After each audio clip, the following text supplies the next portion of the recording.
because it's a core module, but this is also one of the tasks that you are going to be doing on a daily basis. So you will be doing narrative writing, you'll be doing Medra coding, you will be doing WHO coding, even though WHO coding is auto coding.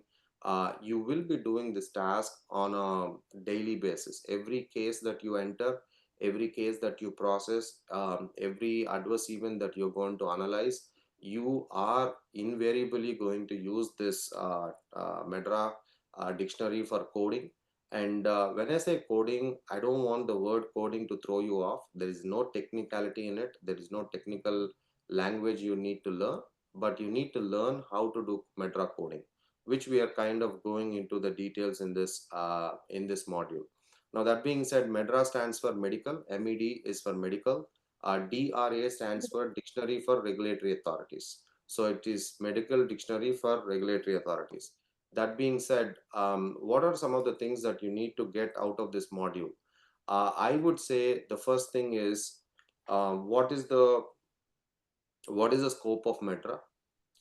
If I have to say the interview style of asking you the questions, I mean, there are like multiple questions that will come out of this module. I'll kind of go through the questions first, and then we'll kind of give you answers at the end. If any of you want to write down these questions, that will be great. So if I miss, you can remind me. So again, not in any kind of sequence. The first one is, what is the are you experienced in Meta coding? The answer is yes. The second question is, are you experienced or do you know how to do Meta coding? The answer is yes. And the second question is, what is the version of Meta that you use? What is the version of Meta that you use? Number three is, what are some of the things that you can code using Meta, which is nothing but the scope of Meta. What are some of the events? What are some of the terms that you can code using Meta?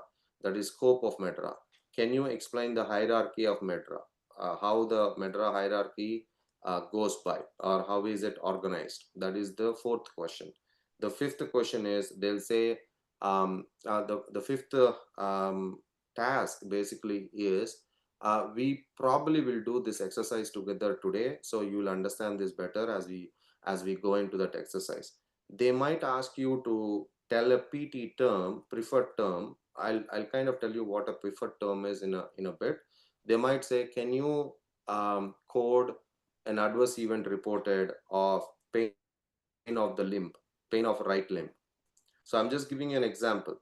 So they'll say the event that was reported, the adverse event that was reported, or the side effect that was reported is pain of the right limb. Can you give me the PT term? Now, it's a very simple thing. You really don't need to use the Meta browser for it, but you should be able to give them the PT term of it based on what we are going to discuss today. No, they can give you any term. It's not just the pain of right limb. They can say, can you give me the PT term of heart attack? They'll give you choices for it. So some of the times when you go into these interviews, as I was talking to you in the last class, they'll give you these assessments for 15 minutes, 30 minutes. Not all companies do that, but some companies do it. So Meta assessment is also one of those assessments they may give you. Many companies would not do assessments, but you may have this opportunity to do those assessments, and in those assessments Meta is one of them. So today, I believe I have that Excel sheet that the student received as a part of her interview process. We'll kind of do some interview assessments together. You really don't need much time if you understand how to do Meta coding.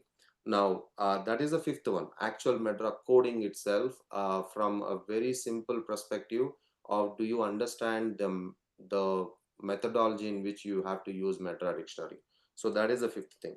So these are the five questions. Are you experienced with Meta coding? What is the version of Meta coding? What is the scope of Meta coding? What is the structure of hierarchy of Meta coding? Can, can you do a Meta coding for a preferred term, XYZ? So these are the five things that we'll summarize at the end. But just going into the details of Meta is Meta dictionary. Like it's internationally validated dictionary that is used by regulatory authorities as well as the biopharmaceutical industry.